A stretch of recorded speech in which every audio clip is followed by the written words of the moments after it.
Good morning, and we welcome you once again to this time for us to look again to God's Word together. Please join me in Matthew chapter 8 for the sixth and final message in this series from this chapter of the Gospel according to Matthew.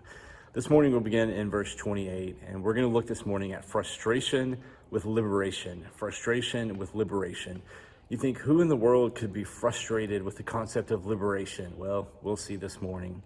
Mark Twain is said to have said, quote, "History doesn't repeat itself, but it often rhymes," unquote. History doesn't repeat itself, but it often rhymes. That quote attribution is a little bit in doubt. We are not completely sure that Mark Twain said that, but it has this going for it. It sure sounds like something that Mark Twain would have said. So close enough, right?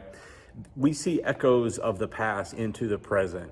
As somebody said recently, we have rioting in the streets, we have racial turmoil, and we just sent a rocket into space. Welcome to 1968. History doesn't repeat itself, but it often rhymes. There is lodged deep within the human heart an ancient and powerful longing for freedom.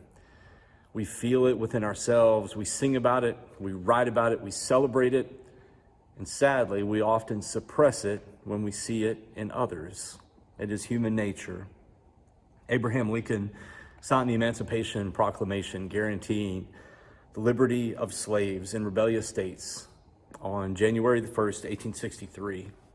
And it wasn't until 2 long, bloody years later that the Civil War officially came to a close with the surrender of Lee to Grant in Virginia in the spring of 1865. And even though those surrender documents were signed in April of 1865, it wasn't until later that the news of that surrender would finally reach the shores of Texas. And so it was 155 years later, this week, that at Union Major General Gordon Granger, that's a mouthful, his men landed on Galveston, and they brought news of this surrender and of this Union victory. They brought news with them, news that the war was over, news of a Union victory, and news of freedom. And on June 19th, he issued the now famous proclamation, Order Number 3, which states, quote, "The people of Texas are now informed that in accordance with a proclamation from the Executive of the United States, all slaves are free. This involves an absolute equality of rights and rights of property between former masters and slaves, and the connection heretofore existing between them becomes that between employer and hired laborer," unquote. According to one source, some of those former slaves did not even wait beyond that moment to go. They didn't even wait to hear the offer of their former slave master, to hear what the offer of their new employment terms would be. They didn't want to hear what their former slave master was now going to pay. They were now free by declaration. They weren't going to hear what their former slave master was now going to pay for the labor that he had stolen from them all their lives. They were free, and they were gone. I'm recording this message on Friday, June 19th, 155 years ago today. It's the anniversary of Juneteenth and the annual celebration of this liberation from the last remaining African-American slaves in Texas.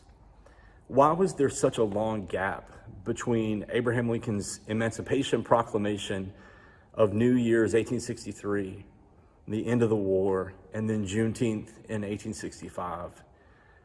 The Emancipation Proclamation held a moral force to liberate those people, but it was issued to states that didn't recognize that moral force. They were in rebellion. They no longer recognized the authority of the Union. They were in rebellion. And so even though it carried a moral force, it had to be backed up by force. There was opposition to that liberation. And so it took those 2 long more years of warfare for that proclamation to become liberation. People didn't want to hear it. There are different ideas about, in that gap of 2 years, about what happened in the meantime. Some said that the messengers were killed. Some said the slave owners would tear down the Emancipation Proclamation. Some said that some of the Union officers even collaborated with the slave owners to let them get one more harvest before the slaves were liberated. there was opposition to the liberation. And that is a story that has repeated itself throughout history. It wasn't the first time that happened in 1863, wasn't the last time it happened in 1865. We're going to find that repeating itself in our text today. But to back up just a little bit, Matthew chapter 8, it demonstrates the overall, the comprehensive power of Christ. And it was necessary because the strategic way that Matthew places Matthew chapter 8 in his gospel. Matthew chapter 8 comes right after Matthew has detailed the Sermon on the Mount. And in the Sermon on the Mount, Jesus delivers the words of the kingdom. This is the message of the kingdom. These are the things that Jesus wants his followers to know. This is how life is in the kingdom. These are the principles by which the kingdom operates. If you want to be a kingdom person, this is how you live. You are a forgiving person. You are a blessed person. Blessed are those who mourn. Blessed are those who seek after him. Everything is different from the way it is in the world. The kingdom is different from this world that we see. On top of all those words, then in Matthew chapter 8, we have all these works. So to back up all the words in Matthew chapters 5, 6, and 7, we come into chapter 8, and we have work after work after work as Jesus performs these miracles. Jesus demonstrates his power over sickness. We began Matthew chapter 8 as Jesus works a miracle, and he demonstrates his power over leprosy, which was an incurable disease in this time. Jesus performs a miracle over what was most likely malaria. Even today, we don't have a drug that can instantly knock out malaria like Jesus did in this day. Jesus remotely healed the servant of a Roman officer. Doctors today can't do that the way that Jesus did. We see Jesus in our last text. We saw Jesus demonstrate his power over nature to simply speak the words, and instantly a storm stood still. Today we will see Jesus demonstrate his power over the demonic world, the spiritual world, in casting out demons. So for all that Jesus had said and all the words that Jesus had spoken, Matthew wants us to understand that Jesus doesn't just have words, he also has the works to back it up. His overall point in Matthew is that Matthew wants us to understand that Jesus is king. Jesus is the rightful heir to the throne of David. Jesus is the king of Israel and ultimately the king of everything. And so in order to do that, Matthew chapters 5, 6, and 7, these are the founding documents of the kingdom, right? These are the ways that Jesus wants to run his kingdom. But chapter 8 gives his authority to do it. And he shows authority over everything that we see and experience in this world. This chapter is so crucial, and we have to see this. And I've got to believe that if Jesus were here today, he would run into the same kind of things that he saw in his day. There would be those who would want Jesus to come in and just swoop down strategically and just like with a smart miracle, just come in. Jesus, I just need you to come in and fix this one problem. I don't really need your words, but I sure could use this targeted miracle. If Jesus, if you could just fix this one thing, I don't really need a sermon, but I really need this miracle. And then on the other side, there are those who really, they don't want Jesus to be transcendent. They don't really need Jesus as creator, sustainer, judge, any of that kind of thing. They just need Jesus to kind of be a good moral teacher. Jesus said more of that stuff about truth and love, because it's a mess out there. So if you would say more about forgiveness and peace and hope and love, we could really use that right now. But the idea that you are transcendent and unique, that you are God alone, that just causes more division. So Jesus, just kind of stay in your lane and show us some more about forgiveness. We can't have the Jesus that we want. We must accept Jesus as he is. That's why it is so important that we accept the totality of who Jesus is. The Jesus of the Sermon on the Mount with his words and the Jesus of Matthew 8 with his works. We must have everything that the Gospels present about Jesus. We face, as the individuals in the Gospels did, this great unavoidable decision about Christ. Who do you say that he is? Who do you say that he is? In Matthew 8, verse 28, and when Jesus had come to the other side, to the country of the Gergesenes, there met him 2 demon-possessed men coming out of the tombs, exceedingly fierce, so that no one could pass that way. Now, Jesus had just crossed over the Sea of Galilee with his disciples in a relatively small boat. It had been a long day on the other side of the water. Jesus had been teaching, performing miracles on the other side. He sees the crowds. Essentially, he wants to evacuate. As they come across, they are hit with this incredible storm. The disciples are convinced that they are about to die. They come, they accuse Jesus of not caring whether or not they live or die. Jesus wakes up. He does not scold them. He rebukes the storm, and then they make it safely across. After everything that's happened, after they face this near-death experience, they reach the other side. And if you can imagine how shaken, how jarred they must have been after everything that they've seen, now they've got to be glad just to be back on dry land. And what's the first thing that they encounter? A couple of demon-possessed guys. These guys can't catch a break. They've had this incredibly stressful day. Now, when they get to the other side, after almost losing their life on the Sea of Galilee, they are met by a welcoming party of demon-possessed men. And look at how we are introduced to these men. Verse 28 says that they are demon-possessed, coming out of the tombs, exceedingly fierce, so much so that no one dared pass by that way. They frightened all who came near. I am conflicted about these two men. And if you think about this for a second, I think maybe this is a common reaction to them. I have two very powerful emotions in thinking about if I came across these two guys. And the first one, this one's easy. I would have been scared of these guys. So if you think about the setting itself was scary. Where did they live? They came out of the tombs. The experts, the geographers, the historians tell us that this side of the Sea of Galilee had some sheer limestone cliffs, and it would have been relatively easy for them to hollow out places for them to bury their dead. And so in these hollowed out caves would be where the locals would bury their dead. And it was also a very convenient place for men like this, these outcasts, these demon-possessed men. They would live in and among these hollowed out holes in these limestone caves. They lived among the dead. It was a terrifying setting. Okay, this is like scary movie setting. But then they are also possessed by demons, and they are terrifying. The language indicates that they are great, they're powerful, they are sort of like beyond normal human strength. They are terrifying.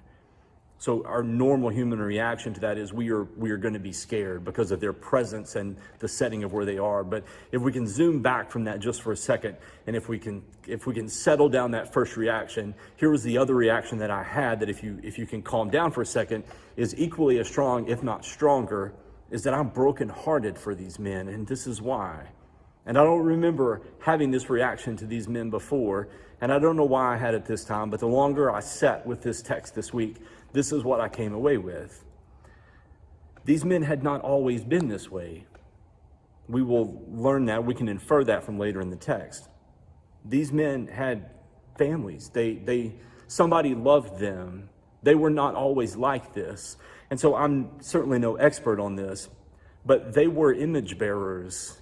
They had not always been this way. I do believe that they chose to be this way. So I don't know if they went in and out of some sort of human consciousness, if when they spoke, if they had a sense of something within me is speaking, I don't want to say these words, that they knew that they were possessed. I don't know how much of their own consciousness they had. Did they know that they were scary to other people? I don't know how all that worked.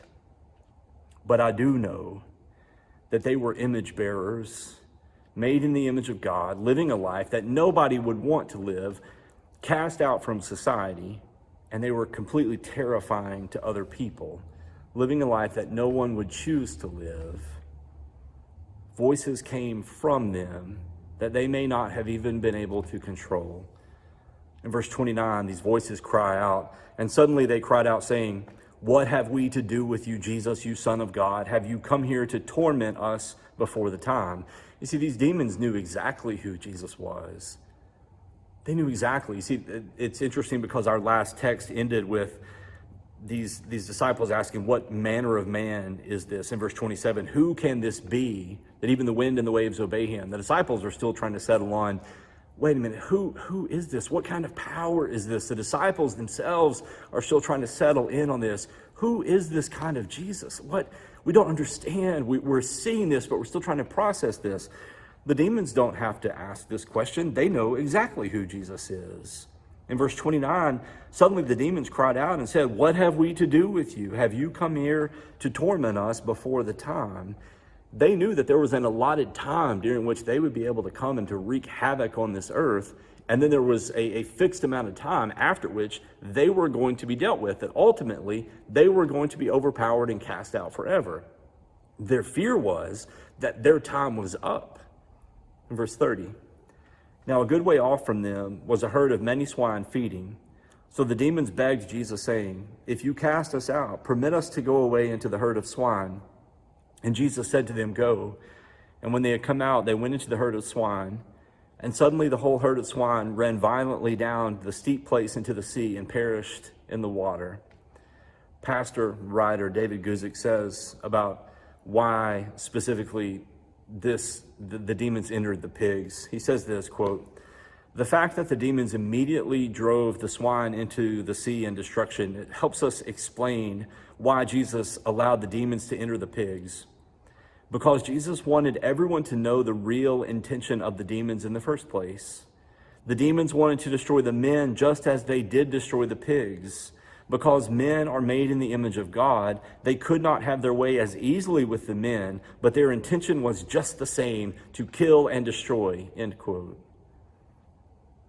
The intention of the demons was always to kill and destroy, never to grow, never to benefit human flourishing, never to bring people closer to God, never to create and sustain beauty, never to do anything positive on earth, but to do whatever they could to be like their father Satan, the father of lies, to do anything to foster human suffering and destruction. And so being cast out of the human beings that had been their hosts, being cast out into the swine, they immediately drove this herd of pigs immediately into destruction. The idea there is that somehow they had been prevented by the image of God in these men, that for all of the damage they had done, for all of the fear that they had caused, for all that they had done in destroying the lives of these men day by day and inch by inch, for all that they had warped the humanity of these men, they couldn't take their lives, even though that's what they wanted to do. As soon as they got the opportunity to kill and destroy something, they inhabit the bodies of these pigs and they instantly take their lives. Verse 33, and then those who kept them fled and went away into the city and told everything, including what happened to the demon-possessed men. Now, just a quick time out here. There's something of an unexpected ending to this text, because if I were going to ask you, if you had never heard this narrative before, and I were to ask you, okay, what is going to be the reaction of the local population to what just happened here? Because if we stop right here, this is a fantastic liberation story, right? I'm thinking about in the narratives, and I'm a documentary guy, I'm a history nut. I'm thinking about the way that these villages in France reacted when the Allies came in and liberated them from all those years of Nazi oppression. And the way that those French townspeople would just throw their arms on the American soldiers, complete strangers, different language, but they recognized the Americans as liberators, right? We were kicking out the oppressors and we are welcoming the liberators. That's what I expect to happen here. You've had two men from your local population who have been living in the cemetery, terrorizing everybody and unable to be a part of society because they're demon-possessed. Here comes Jesus with this incredible authority over death, darkness, sin, wind, waves, and demonic power. He cast out these demons so that these men are now able to rejoin society. Now, as a collateral damage to that, it cost a local population of pigs to go off a cliff. Even so, how would you expect the local population to react? They should greet Jesus as a liberator, right? In verse 34, behold, the whole city came out to meet Jesus. Okay, we're good so far. And when they saw Jesus, still good. When they saw Jesus, they begged him to depart from their region. It doesn't make sense, does it? There was opposition to liberation, and it makes no sense. What is the missing piece? What is the missing piece? Because you got two competing interests. If compassion outweighs the financial interest, then you have celebration. So what's the only thing that we can deduce? That people were not worth as much to them as pigs. Here's the interesting dynamic. Before Jesus steps off the boat that day, there was a status quo on that side of the lake. And here was the status quo. You had a local population raising some pigs. Sort of on the edge of that society, you had a couple of guys who were demon-possessed and living in the cemetery. Are we good? Jesus comes in, and he's confronted by these two demon-possessed men, and Jesus liberates them. And in the act of liberating them, they are free. And the cost of that is that, incidentally, the pigs die. The pigs die. Now, what is the cost to the community? Well, a herd of pigs. What's the benefit to the community? Those two lives are restored to the community.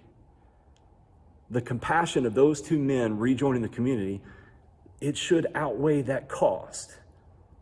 The world of economics supplies a term for us here. It is called opportunity cost. Opportunity cost is what you get. Opportunity cost is what you have to give up in order to pursue some other opportunity. So in this, the opportunity cost of liberating these two men from their chains of demon possession, the opportunity cost of getting them back was that herd of pigs. And you know what? The people were angry that they had to pay it. Jesus upset the status quo. To this local population, Jesus was an outside agitator that needed to go. They begged him to leave. It makes no sense. But that's what happens when you have no compassion. Pigs become worth more than people. Can you imagine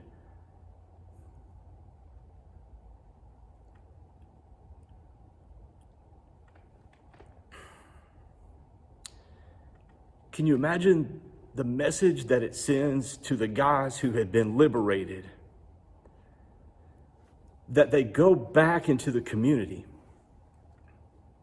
and they say, Jesus did this for me. Jesus freed me from demon possession. I don't have to live in the cemetery anymore. I am free. By the way, where is Jesus?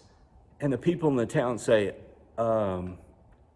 we were mad at him and we ran him off because we blamed him for killing the pigs. What message does that send to this guy?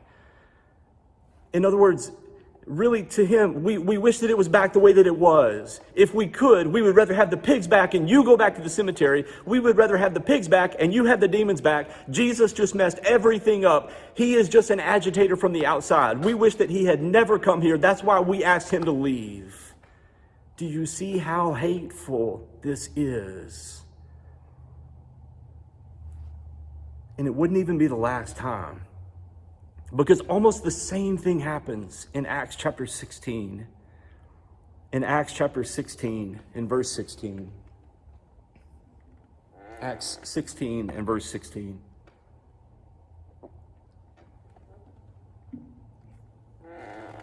In Acts 16:16, this is Luke writing the account of Paul and Silas and the others arriving in Philippi. Once when we were going to that place of prayer, we were met by a slave girl who had a spirit by which she predicted the future. And she earned a great deal of money for her owners by fortune telling. And this girl followed Paul and the rest of us, shouting, "These men are servants of the Most High God who are telling you the way to be saved." And she kept this up for many days. And finally, Paul became so troubled that he turned around and said to the spirit, "In the name of Jesus Christ, I command you to come out of her." And at that moment, the spirit left her. 19. When the owners of the slave girl realized that their hope of making money was gone, they seized Paul and Silas and dragged them into the marketplace to face the authorities. And they brought them before the magistrates and said, "These men are Jews and are throwing our city into an uproar by advocating customs unlawful for us Romans to accept or practice." The crowd joined in the attack against Paul and Silas, And the magistrates ordered them to be stripped and beaten. And after they had been severely flogged, they were thrown into prison, and the jailer was commanded to guard them carefully. And upon receiving such orders, he put them in the inner cell and fastened their feet in the stocks. Paul and Silas, like Jesus, faced opposition to their liberation because people simply lacked compassion. Simple lack of compassion. And when Paul cast a demon out of a slave girl, when the owner saw that their hope of profit was gone, he accused him of being unpatriotic. And they beat them and threw them in jail.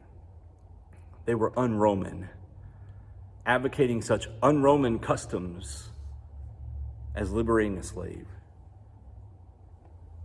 Mark, as we go back to the Gospels, Mark gives us a sort of a different view on the same narrative that we looked at this morning. And I love when the gospel writers do this, because Mark gives us the same narrative account, but he gives it through a little bit different lens. And Mark's is even deeper and maybe even more beautiful than Matthew's was.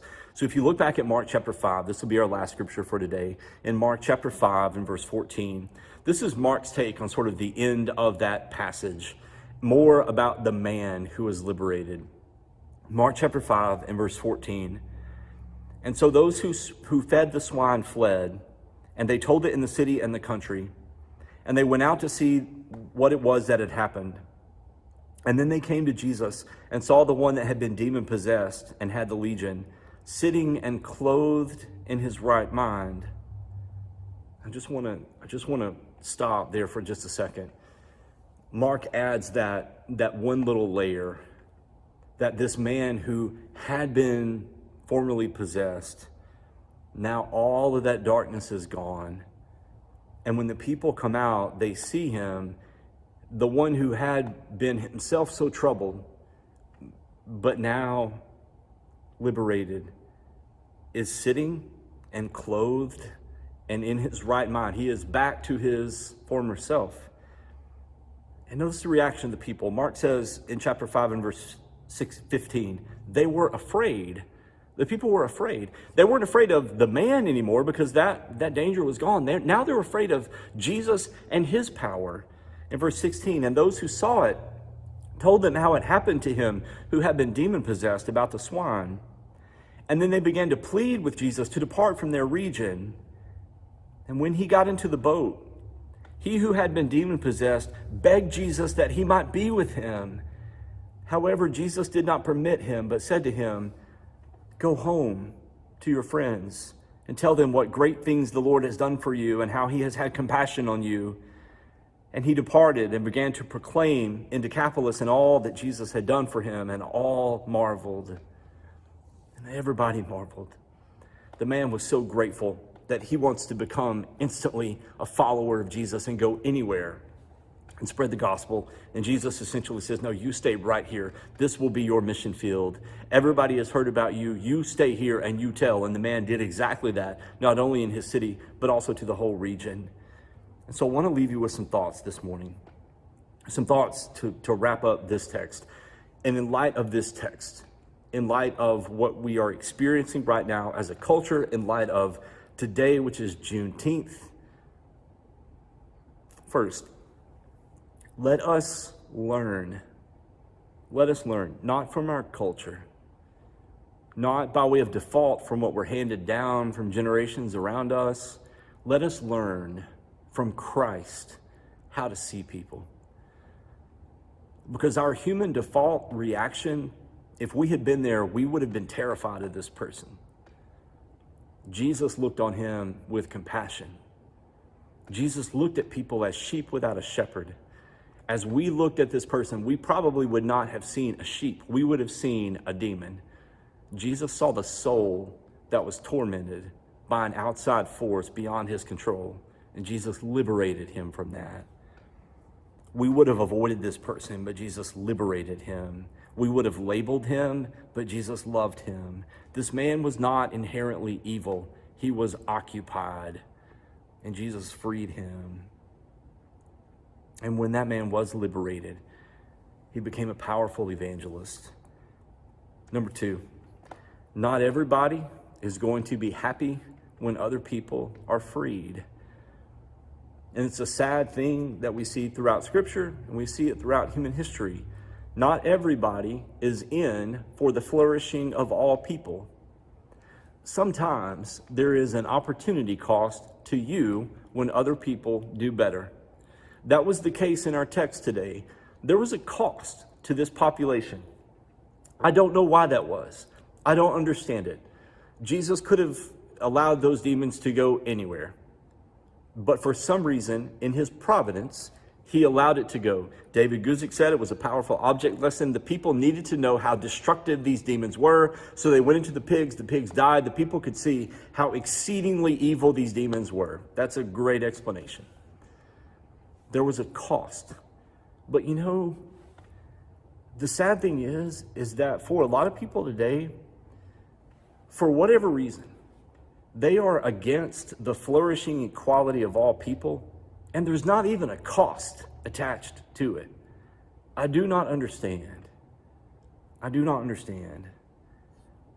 Even if the thriving of other people costs you something, don't ever forget that if it costs you something to love someone, that's exactly what Jesus did for you. Sacrificial love is the hallmark of who we are as God's people. Pay the price because Christ paid it for you. And then thirdly, and this I think is most important, I want to challenge you this week to find some time and turn off your phone, unplug Netflix or Candy Crush or whatever your favorite way to waste your time is, and just spend some time and wrestle with this text. And this is what I want you to do. I want you to find yourself in this narrative. I want you to think about which character in this text you would be. And this is what I mean. Maybe there's somebody out there listening today, and you might come to the realization, you know what, it's not like I'm not like Charles Manson. I'm not like drawing satanic symbols in blood on my walls. It's not that. But I realize I got a lot of darkness in me that I've never reconciled with the goodness of Christ. And I realize that I'm surrounded by a culture of death. I'm living in death, and I don't really have a good plan for how to get myself out of this. And I'm living in spiritual darkness, and I'm a slave. I'm a slave to sin, and I'm dead inside. And Jesus, I need you to make me alive. That was the situation that this man was in. So maybe you are in that category, that you're hopeless and you're living in the grave. And you need that moment where you call on Jesus to make you alive. And if you want to talk to me about that, shoot me a message when this is over, okay? I would love to have that conversation with you. Look me up. But maybe it's a little bit different for you, that maybe you're one of these townspeople and that you claim to have some knowledge of Jesus, but you kind of want Jesus to stay over there on the other side of the lake and do stuff over there. Yeah, that's great. I've heard a lot of good things about what Jesus is doing over there, but I really need Jesus to stay over there and do stuff because we're fine over here. We're really doing okay. We don't really have any problems. Wait a minute. You say you don't have any problems, but what about those two guys living out in the cemetery that you're terrified to even go around? What about those guys? No, I said we don't have any problems. Well, Jesus says that there's a problem over there and he wants to fix it. I think a lot of us are those townspeople. We're okay as long as Jesus is doing something in another community. We just don't want Jesus to do anything around here. We're completely fine with Jesus being very active somewhere else. We just don't want Jesus to have anything to say locally. We don't have any problems around here. How close can Jesus get to your life without making you uncomfortable? These townspeople wanted Jesus to go away. They saw Jesus as nothing more than an outside agitator, and they wanted him to leave when it cost them something. I want to go back to this finally. If you have this idea that Jesus or that other believers just need to leave all this alone, that Jesus just came here, just stirring up trouble. Those guys, they weren't bothering anybody. We didn't have any of these problems until Jesus came here and brought it up. Well, tell that to the guy, as Mark describes, the one who had been demon-possessed, who is now sitting and clothed and in his right mind. And Jesus said to him, you can't come with me where I'm going right now, but go and tell your friends. You see that? That one little word. That one little word is kind of sad at the same time. Go and tell your friends. Because what that means is there were people who would have answered on a survey, yeah, I'm his friend. I'm his friend. Oh, but when it cost something, when it really came down to it, when the pigs start hitting the water, when it cost them something to identify with that guy, no, Jesus, you need to go. You see where we are? What is the price of compassion? What does it really cost to love somebody? I want to challenge you this week. Wrestle with this text. And by this shall all people know that you are my disciples, if you love one another. I love you, and I want you to know the love of God in Christ that surpasses all knowledge. And I hope to see you again soon. Amen.